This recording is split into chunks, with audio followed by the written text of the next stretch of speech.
Wow, the gulf in class between the two Manchester teams absolutely shows. Guys, this is Mr. Joshy J, and Manchester United have lost 3-1 to Manchester City at Old Trafford in the Carabao Cup first leg semi-final, which pretty much puts Manchester United out of the competition. That was an absolute fucking shambolic performance. You know, second half was a bit better. Marcus Rashford scoring a goal in the second half, but we never looked like scoring again, and now we've left ourselves a lot of work to do. It's going to take like another Paris Saint-Germain performance to turn this one around. So I can't see it, because I can see City scoring at home, but oh my goodness me, the starting lineup, Ole Gunnar Solskjaer, what the fuck were you thinking? Picking Phil Jones as centre back. Yes, I know Maguire's injured, but come on, man. You're doing better playing Axel Tuanzebe there instead of Phil Jones. Phil Jones is always injured, and towards the end of 90 minutes, he looks knackered because he hasn't been playing for months. I mean, absolutely ridiculous. Starts Jesse Lingard instead of Matic. You know me, I'm no fan of Matic, and I still think he's shit, but once Lingard made way for Matic, Manchester United were better in the second half, but still Matic is just so slow. It's unbelievable. This man on the United stand, Eric, thinks Matic, we keep more clean sheets when he's playing. Maybe we do, but he just slows down the play, and to me, that's not what Manchester United is all about. It's like, go out, attack. Last time we played Man City, we attacked brilliantly, but now they figured us out. That Pep Guardiola completely schooled Ole Gunnar Solskjaer last night, with his tactics, the formation. Bernardo Silva, take a bow. What a goal by Bernardo Silva. Phil Jones, though, should have closed him down sooner, just backing off. But I'm taking nothing away from Bernardo Silva, and that was a great finish. Riyad Mahrez, De Gea came out, and he walked past De Gea and made the score 2-0. Andreas Pereira then scored an own goal, which made it 3-0. And I tell you what, we could have been 6-0 down in the first half if it wasn't for De Gea. He's my man of the match, because literally that could have been a whole lot worse if it wasn't for De Gea. He's definitely back to his best last night, De Gea, which is great to see because he's been under fire recently. Well, even from me, he's just underperformed. But last night, that was much, much better from David De Gea. But I was really surprised that Sergio Romero didn't start, because usually he plays in the cup matches. But Solskjaer's thinking, as he didn't play on Saturday against Wolves in the FA Cup, be better to play De Gea last night. Because Romero looked like he pulled a muscle or something, so maybe Solskjaer didn't want to risk injuring Romero. But anyway, as for Manchester United's performance last night, dog shit, absolute dog shit, no excuses, absolute disgraceful, from the players to the coaching staff to the board and that fucking idiot upstairs, Ed Woodward. Absolute idiot. Get that checkbook out. If this does not convince the Manchester United board to spend big, then I don't know what the fuck they are thinking, because the evidence shows we are miles off Manchester City. I know we beat them 2 weeks ago, but I believe that was just a freak result. The evidence shows we need clinical goal scorers, a decent midfielder. Just now I feel sorry for Jesse Lingard. He's got stuff going on in his personal life. Of course I do, and I really sympathise and that. But, you know, you at the end of the day, you're a professional footballer and you should be able to deal with this nonsense, you know, what's going on in his personal life. He should put it to one side and just focus on football. But it just shows that his time at Manchester United is done. You know, we need to move him on. Pogba, so much uncertainty about him at the moment. You know, back for a couple games, got injured again. So I really don't understand what's going on. But this club, Manchester United team, is an absolute shambles from top to bottom. You know, you got to seriously.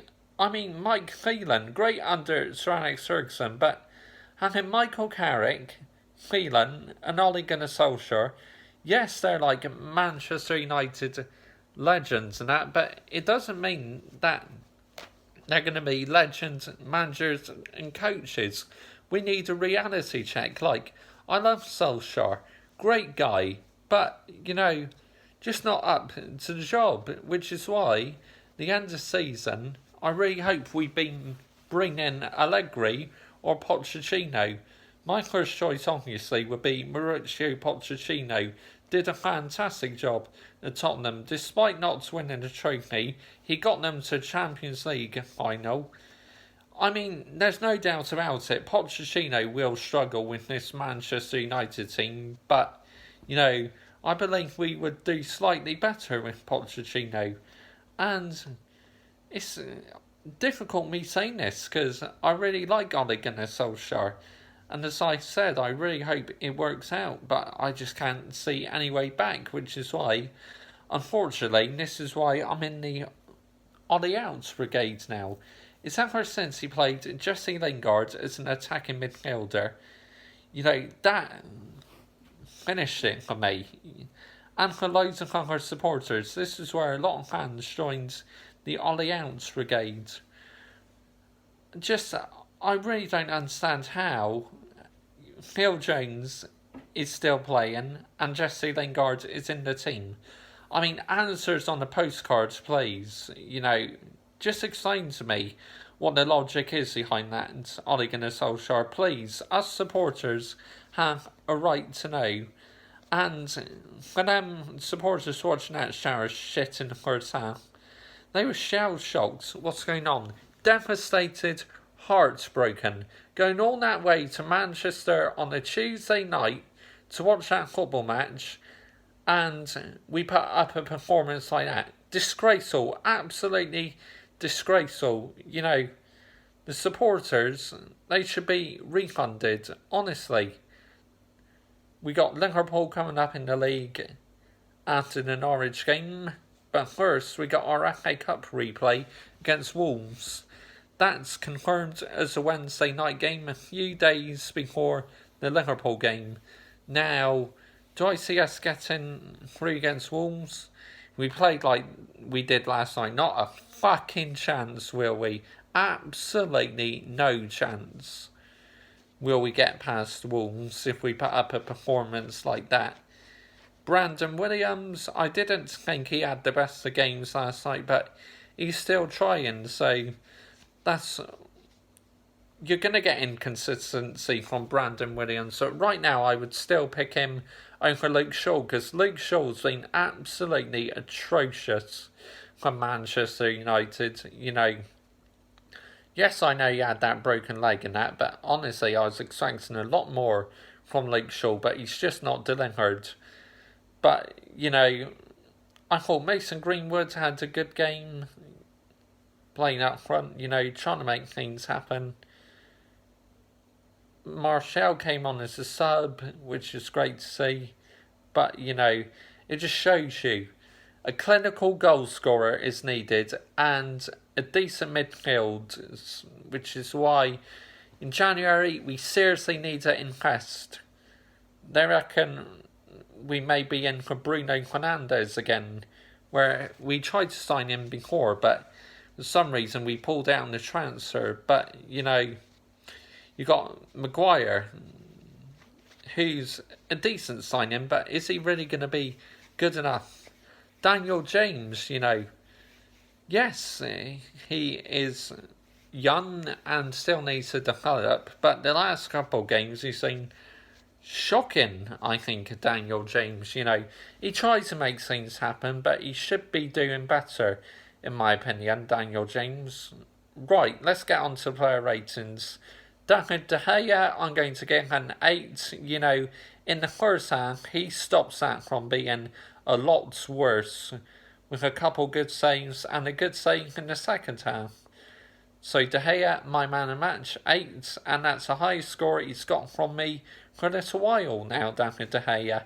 Aaron Wan-Bissaka, 7. I thought, as always, he's absolutely given it everything, was Aaron Wan-Bissaka. So that's why he's getting a 7. Phil Jones, I'm going to give a 5. Just shouldn't be in the Manchester United team.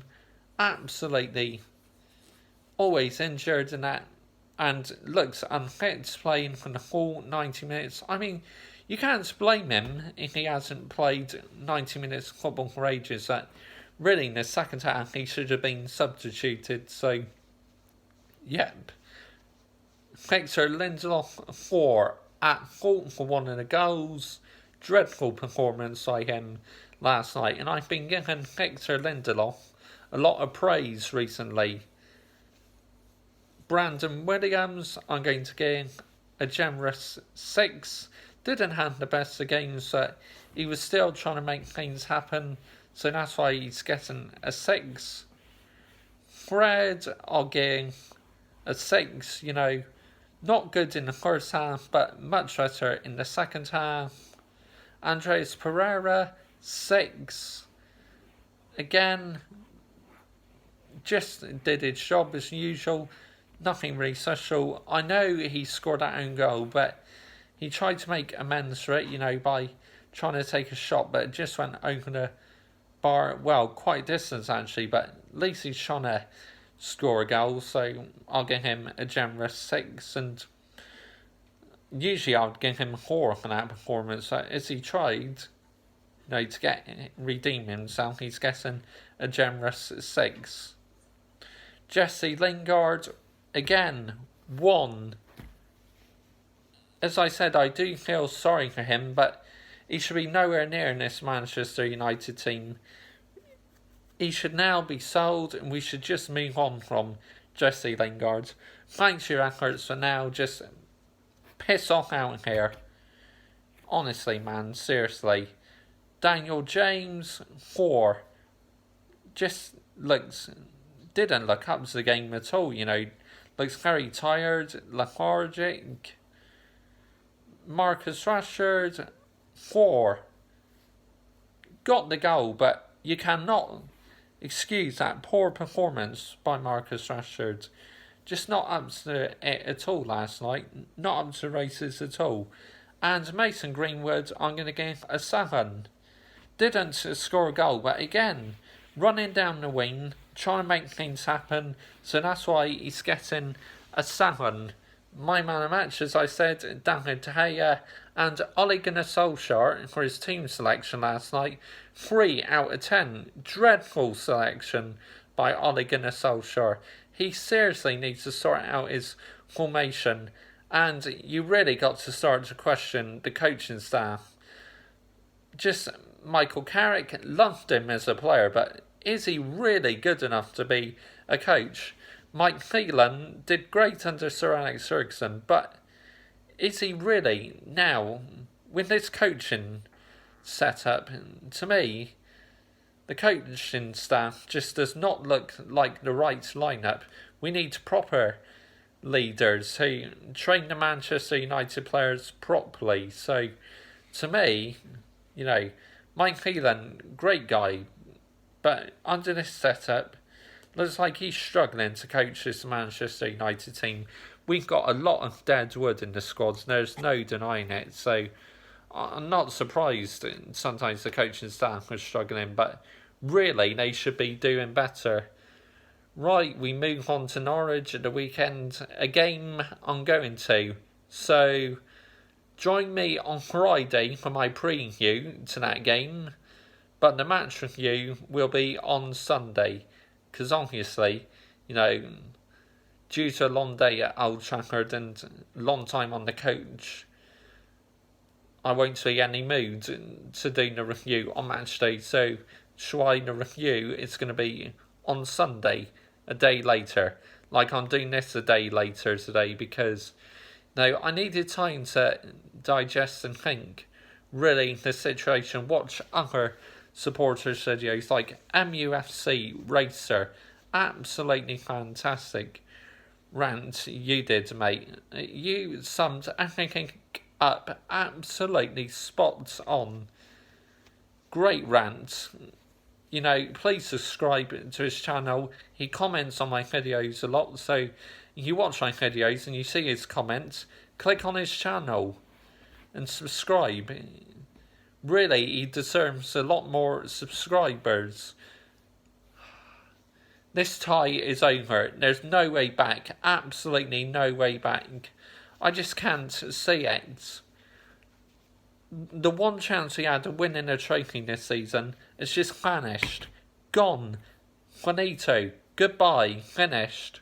Absolute joke. Blimey, again I've gone past the 15-minute mark again. My goodness me. But I think supporters do enjoy longer videos, so let me know. Well, obviously I made the videos longer now because I now do player ratings, which I started this season. Before, I wasn't doing player ratings. So this season I'm doing player ratings, so that's why I sent these videos longer. Anyway, I've gone on enough now. Fuck's sake, United, sort your bloody selves out. And the Glaciers to the board and that twat upstairs, Ed Woodward, get the fuck out of our club and jog on now. Bye bye.